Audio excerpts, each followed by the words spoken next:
कि सुनाई भी नहीं दिया। अब भगवान निकल गए, तब बलदाऊ जी आए द्वारका में और आकर के सैनिकों से पूछा तो कहा भैया कुंडनपुर से पंडित जी आए थे और पंडित जी कोई भीष्मक जी की जो पुत्री है उनका पत्र लेकर के आए थे। तब कहा कि अरे वहां तो भीष्मक जी की पुत्री का विवाह है, जरूर कोई बात है, हमारा लाला गया है। तो उन्होंने भी नारायणी सेना तैयार की और नारायणी सेना लेकर के कन्हैया के पीछे पीछे बलदाऊ जी चले हैं। इधर कन्हैया पहुंचे कुंडनपुर। कुंडनपुर में गिरजा मंदिर के पास जाकर के कन्हैया खड़े हुए और खड़े होकर के राह देख रहे थे। इतने में भीष्मक जी आ गए। भीष्मक जी ने कन्हैया को देखा तो प्रसन्न हो गए। बा प्रभु आप यहाँ कहाँ से आ गए? कहा हम तो थोड़ा घूमने के लिए आए थे। कहा प्रभु अब जब आप आए हो तो हमारे साथ चलिए, हमारे यहाँ पर विवाह हो रहा है हमारी पुत्री का। कहा ठीक है। तो रथ में बिठाया भगवान को भीष्मक जी ने और भगवान को लेकर के चल दिए। सैनिक उधर जो थे भीष्मक जी के सैनिक फलदान का सामान ढो रहे थे और जब भगवान को देखा तो लगा कि दूल्हा राजा आ गया। तो महाराज जो फलदान का सामान था शिशुपाल के नाम का वो भगवान को ही चढ़ा दिया, भगवान का फलदान हो गया। बोलिए भक्त वत्सल भगवान की जय। तो महाराज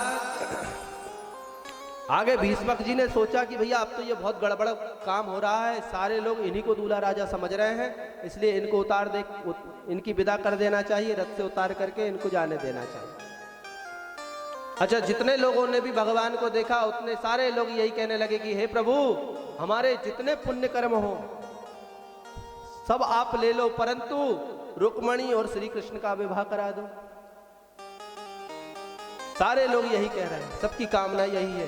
भगवान रथ से उतर करके आए, गिरजा मंदिर के पास खड़े हैं। इधर पंडित जी महाराज गए महल में। पंडित जी महाराज पहुंचे महल में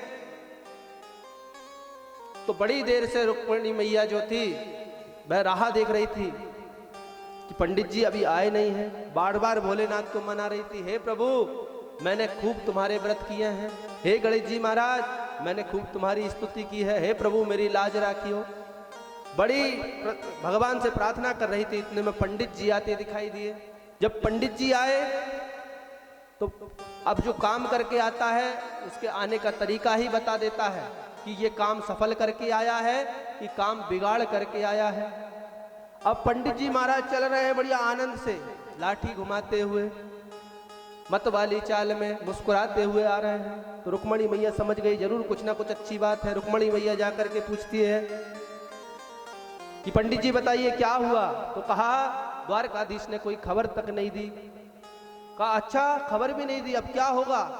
तो कहा देवी मैं खबर लेके थोड़ी ना आया हूं, मैं तो द्वारकाधीश को ही लेकर के आया हूं और द्वारकाधीश को लेकर के आया हूं ये कहा। तो रुक्मणी मैया प्रसन्न हो गई।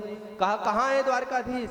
तो कहा गिरजा मंदिर के बाहर खड़े हैं, तुम्हारा इंतजार कर रहे हैं। रुक्मणी मैया ने जाकर के तैयार हुई, अपनी वेशभूषा को सुधारा और गिरजा पूजन के लिए चल दी। गिरजा पूजन के लिए जैसे ही गई तो महाराज सारे सैनिक मंदिर को घेर करके खड़े थे। अब रुक्मणी मैया सोचने लगी यहां से कैसे जाऊं। तो पहले मैया की पूजन करी, इसके बाद में रुक्मणी मैया जो थी लक्ष्मी स्वरूपा हुई और लक्ष्मी स्वरूपा होकर के माया बन करके जो सैनिकों को देखा तो सारे सैनिक माया के वशीभूत हो गए और मसीभूत होकर के सब खड़े रहे।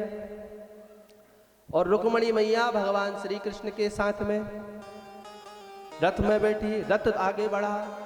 रुक्मी आया, रुक्मी ने बहुत युद्ध किया। इधर शिशुपाल जो डोली लेकर के आया था उसी में आकर के विराजमान हुआ और अपने नगर को चला गया। इधर रुक्मी आया युद्ध करने को, भगवान ने उसका सर मूड़ा और उसको भगा दिया। इधर भगवान द्वारका में आए और उनका विवाह प्रारंभ हुआ। आइए हम भी विवाह के प्रसंग में प्रवेश करते हैं, समय कम है तो बड़े भाव के साथ में आकर के थोड़ा सा उत्सव भी मनाना है। तो महाराज भगवान का विवाह हो रहा है, स्वस्ति वाचन हुआ मंगलाचरण हुआ। आइए हम सब लोग भी भगवान का विवाह कराते हैं बड़े भाव से। बोलिए द्वारकाधीश भगवान की। कल कथा जल्दी प्रारंभ होगी, कल सब लोग जल्दी आना भैया। कल कथा जो है 11 बजे से प्रारंभ हो जाएगी। कल कथा का 7वां दिवस है, तो कल कथा 11 बजे से प्रारंभ होगी। सब लोग जल्दी जल्दी कार्य करके और आ जाना। कल रोटी वोटी बनाने की तो दिक्कत ही नहीं है। बोलो राधे राधे।